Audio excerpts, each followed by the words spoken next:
네, 오늘은 2020년 2월 4일인데요. 법률이 조금 개정이 됐습니다. 법의 44조인데요. 1항에 보시면 신용정보의 이용 및 보호에 관한 법률 제2조, 그 다음에 제가 지운 부분 있죠? 이 부분을 같이 지워주시면 돼요. 별거 아니죠? 예.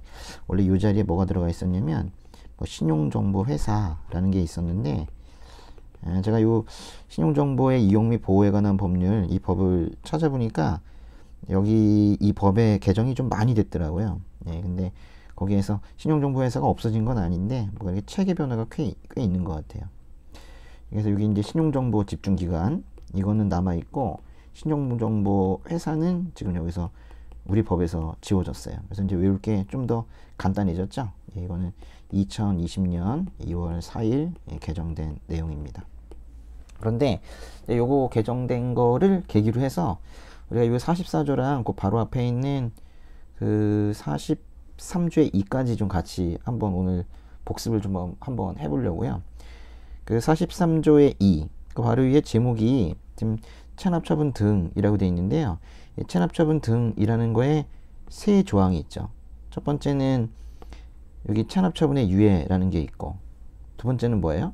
44조에 체납자료의 제공이 있고, 그리고 하나 더 45조에 관세체납정리위원회, 이렇게 이제 세 가지가 바로 한 세트로 되어 있습니다. 오늘 저랑은 제43조의 1항, 제44조 복습하겠습니다.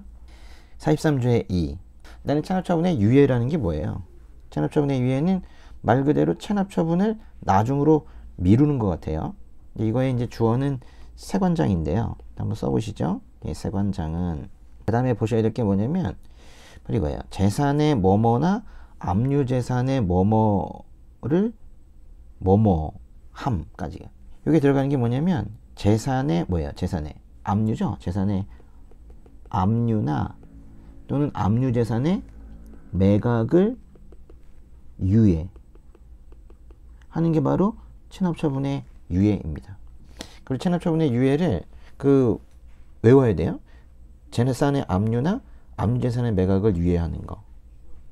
그러니까 압류나 매각을 유예해주게 되면은 뭐 이 압류나 매각을 당할 뻔한 이 사람이 좀 숨통이 트이겠네요. 그러면 그렇게 함으로써 무엇이 가능해지냐면, 여기 보시면 두 번째 줄의 끝에 뭐뭐 할 수 있게 되죠. 또 뭐뭐가 가능하게 되죠. 이게 중요한 거예요. 체납처분을 유예하게 되면 무엇을 할 수 있게 되어서 무엇이 가능해지는지, 이게 중요하다니까요. 일단은 체납처분을 지금 하지 않고 나중에 하게 된다면 그 체납처분을 당할 뻔한 회사가 제대로 일을 할 수 있게 되죠. 여기 이제 보시면 사업을 정상적으로 운영할 수 있게 돼요. 이거예요. 중요한 거죠. 사업을 정상적으로 운영할 수 있게 돼요. 그러면 세관의 입장에서는 뭐예요? 체납액을 징수할 수 있겠죠. 체납액 징수가 가능해지는 것이죠. 여기 지금 두 단계가 나왔는데요. 보세요. 사업을 정상적으로 운영할 수 있게 되는 이 가능은, 이거는 체납자에 대한 가능성이죠. 그랬더니 오히려 이 과세관청 쪽에서는 체납액의 징수가 가능해지는 거예요. 이 구조 자체가 체납처분을 유예하니까 사업자가 가능해지고 징수도 가능해졌네요. 그런 경우에는 그 체납액에 대해서 체납처분에 의한, 여기 보세요. 또 같은 표현이 또 나왔는데, 재산의 압류나 압류재산의 매각을 이 대통령령으로 정하는 바에 따라라는 것은 이건 절차적인 것일 텐데, 옆에 있는 시행령을 말하는 것일 테고, 그리고 뭐뭐 할 수 있다 그랬어요. 이 위쪽에 재산의 압류나 압류재산의 매각을 유예한다는 표현이 있죠. 그 표현 여기 똑같네요. 그죠? 재산의 압류나 압류재산의 매각을, 그리고 이 위에 유예가 있는 거 보면 여기도 유예를 갖다 쓰면 말이 되는 것이죠. 이 전체 구조가 뭐냐면, 위쪽 보세요. 결국 체납처분을 유예함으로써 사업이 정상적으로 운영할 수 있게 되면 징수가 가능하게 되고, 그렇게 인정이 된다면 그때는 체납처분을 말 그대로 또 유예한다라는 거예요. 체납처분의 유예로 시작하고 유예로 끝나고 그렇게 되는 것이죠. 항상 모든 조문은 1항이 중요한 것인데요. 1항을 위해 좀 자세히 봤습니다. 아주 좀 틀이 잡힌 것 같아요. 2항 보시면은 뭐뭐은 제1항에 따라 유예하는 경우에 필요하다 인정하면 이미 압류한 재산의 압류를 뭐 할 수 있다 그랬는데 뭐 여기 뭐 주어도 세관장이겠죠. 그렇죠? 예. 세관장은 유예하는 경우에 이제 필요하다고 인정하면 이미 압류한 재산의 이거 중요한 말이 이거네요. 이미 압류한 재산의 압류를 이거는 오히려 풀어줄 수 있다는 거예요. 여기 이제 해지할 수 있는 거죠.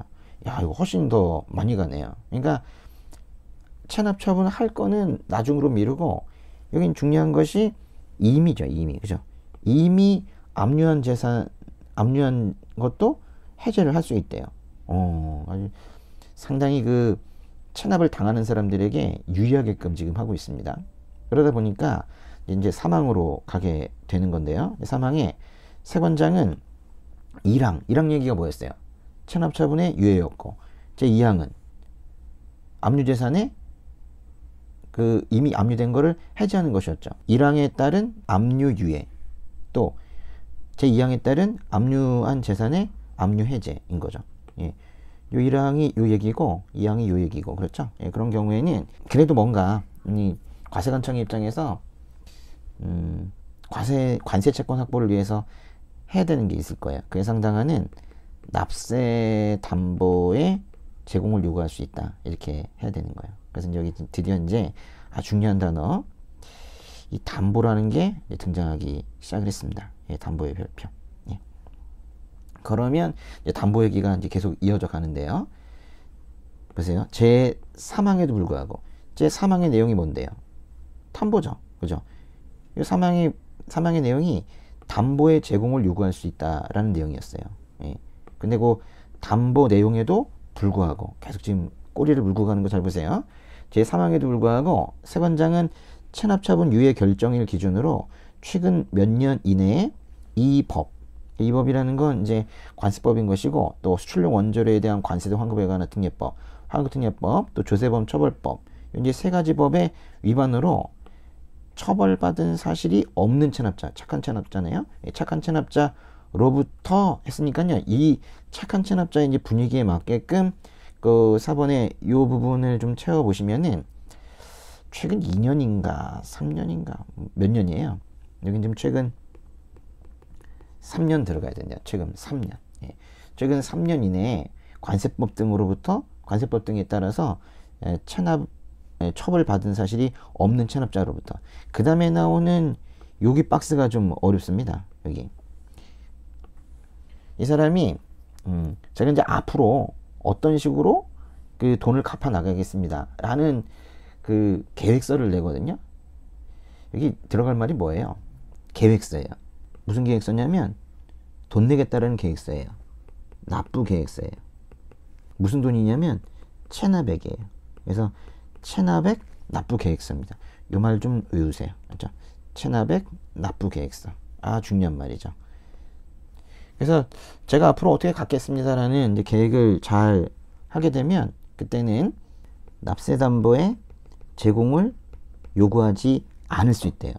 끝부분이 제공을 요구하지 아니할 수 있다 끝났죠. 그래서 이제 위에 있는 이 사망이랑 이 사항을 잘 비교해 보시면은 사망은 담보의 제공을 요구한다라는 규정이고, 이 사항의 경우에는 요구하지 아니할 수 있다라는 거예요. 그래서 이 사망에서 사항으로 넘어가는 이 분위기를 잘 보시면 좋겠어요.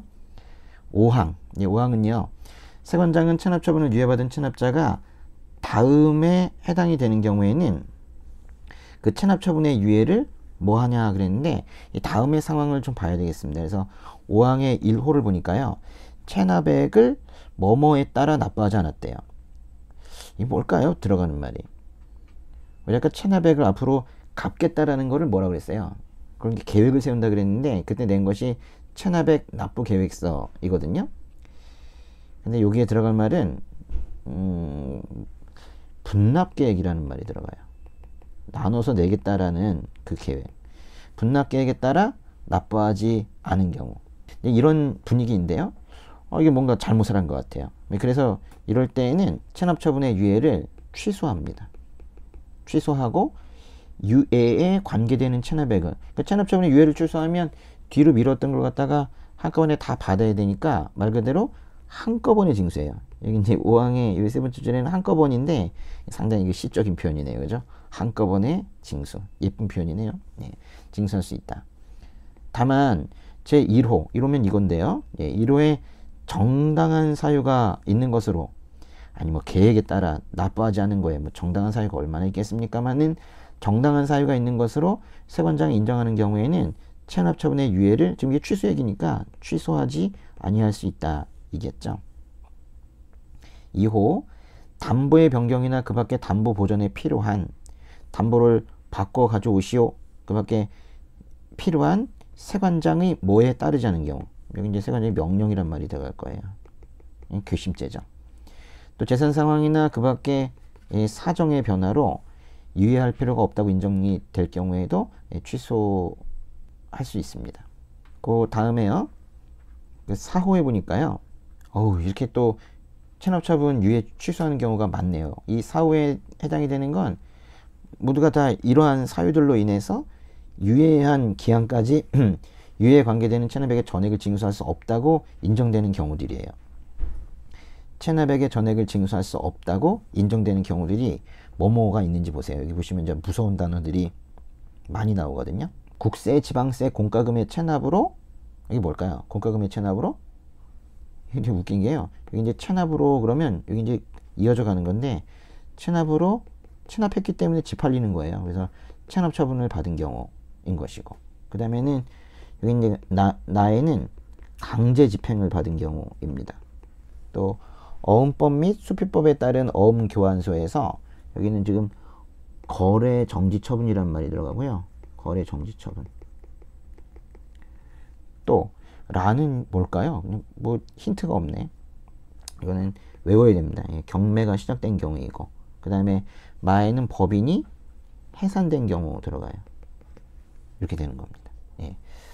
그리고 이제 6항에 보시니까 세관장은 체납처분을 유예하였거나 체납처분의 유예를 취소했을 때에는, 이 두 가지가 다 되는데요. 체납처분 유예를 했을 때에도 또 유예를 취소했을 때에도 알려주긴 해야 되겠죠. 근데 세관장과 이제 여기 있는 요 사람의 관계인데요. 예. 이게 뭐 해야 된다. 이게 아마 체납자가 들어가겠습니다. 그죠? 예, 체납자에게 통지하여야 한다. 예. 알려줘야 되겠죠. 7항에 보시면은 세관장은 다음에 해당하는 경우 체납처분의 유예를 받은 체납액에 대하여 유예기간이 지난 후 체납처분의 유예를 할 수 있다. 이래 보니까요. 제5항 각호 외의 부분 단서라는 게 바로 이 뭐 분납계획에 따라 납부하지 못한 게 정당한 사유가 있는 경우를 말하는 건데, 그래서 체납처분의 유예를 취소하지 않았다면 그런 경우라면 뭐 괜찮은 경우니까 예, 다시 체납처분의 유예를 할 수 있다. 그런 사유에 해당이 된다는 거예요. 예. 여기까지 이제 보시면 되겠고, 근데 그 바로 앞장에 시행령 40조에 이 2항에도 빈칸이 좀 있네요. 2항에 보니까 세관장이 제1항의 신청에 따라 체납처분을 유예하는 경우, 그 1항의 신청이라는 것은 체납처분 유예 신청을 말하는 것인데, 그거에 따라 체납처분을 유예하는 경우, 이 중요한 게 유예기간이네요. 그죠? 유예기간. 유예기간은 기산일이 어떻게 되면 될까요? 유예한 날이면 좋겠죠. 유예한 날부터 이제 2년입니다. 2년. 이 경우 세관장은 유예기간 이내에 여기도 보시면요. 그 법률의 5항의 이 첫 부분에 분납계획이라는 말이 있었죠. 이 분납계획이라는 말이 있는 건 말 그대로 분할 납부할 수 있다라는 거예요. 그래서 이게 유예기간 이내에 이 시행령의 2항에는 분할이란 말이 들어갑니다. 그래서 분할하여 납부하게 할 수 있다입니다. 그 다음은 이제 44조 보시는데요. 예, 44조. 44조는 체납자료의 제공입니다. 이 부분이 오늘 조금 아주 뭐 미세하게 이제 바뀐 부분인데요. 예.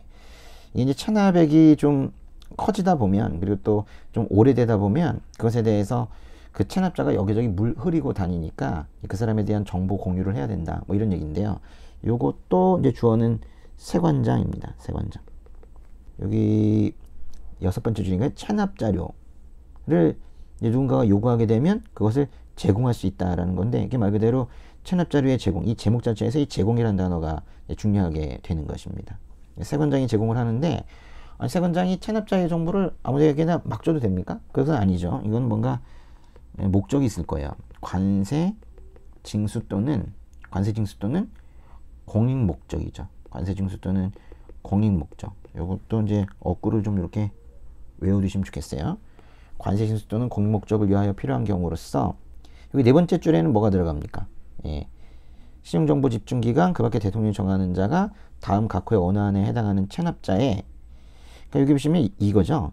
이 체납자의 뭐뭐 및 체납액에 관한 자료를 체납자료라고 하는 거예요. 이거 중요하네요. 체납자료에 대한 정의니까요. 여기 보시면 체납액, 돈인데 돈은 누가 체납했어요? 그 사람이 체납을 했죠. 그래서 그 사람에 대한 정보, 체납자의 인적사항이란 말이 들어갈 거예요. 체납자의 인적사항 및 체납액에 관한 자료를 체납자료라고 합니다. 근데 여기 지금 요구했다는 거의 주어는 누구예요? 바로 여기 나오는 신용정보 집중기관, 그 밖에 대통령이 정하는 자인데 바로 요 자가 요구한다라는 거죠. 누구에게? 세관장에게. 이런 구조입니다. 다만 체납된 관세 및 내역세 등과 관련하여 이의신청, 심사청구, 심판청구, 행동소송이 계속 진행된다는 걸 여기 뭐라고 표현하냐면 계류라고 표현하고 있었죠. 예, 계류 중인 경우나 그 밖에 대통령이 정하는 경우에는 체납자료를 제공하지 않는다. 그래서 체납자료를 제공하지 않는 경우가 일단 법에 하나가 나왔어요. 그죠? 이의신청, 심사청구, 심판청구 및 행정소송이 계류 중인 경우, 여기까지가 이제 하나의 사유인데 나머지 것들은 대통령령에 있네요. 그 대통령령에 있는 사유도 좀 보시게 되면은 바로 시행령 41조의 1항인데요. 대통령령으로 정하는 경우라는 것은 바로 여기 천재지변 등의 사유 중에 그 일부 사유인 것이고, 여긴 체납처분이 유예된 경우이죠. 또 여기 이제 2항은요. 2항은 44조 1항 각 호의 금액을 말하는데, 요거네요. 예, 여기에서 얼마나 체납을 했을 때 이렇게 세관장이 신용정보 집중기관에게 체납자료를 제공하는가. 1호. 여기 무슨 날이 들어가야 되나요? 여기 고액상습 체납자 명단 공개에도 똑같은 말이 들어가는데 이거 꼭 외워야 됩니다. 예. 체납 발생일부터 얼마가 지나고 1년이 지나고, 그러면요 체납 발생일부터 요 1년이 지났다는 말은 이거 몇 도죠? 법의 116조의 2에도 있죠. 법 116조의 2가 뭡니까? 이게 고액상습 체납자 명단 공개인데 거기 이제 1년 뒤에 거긴 1년과 2억 그랬죠. 고액상습을 이런 식으로 표현하고 있는데 여기는 지금 금액을, 이 체납액을 단순하게 대통령령으로 정하는 금액이라고 하고 있는데 대통령령으로 정하는 금액이 시행령으로 가보니까 빈칸이다. 이게 얼마예요? 500만 원이죠. 500만 원.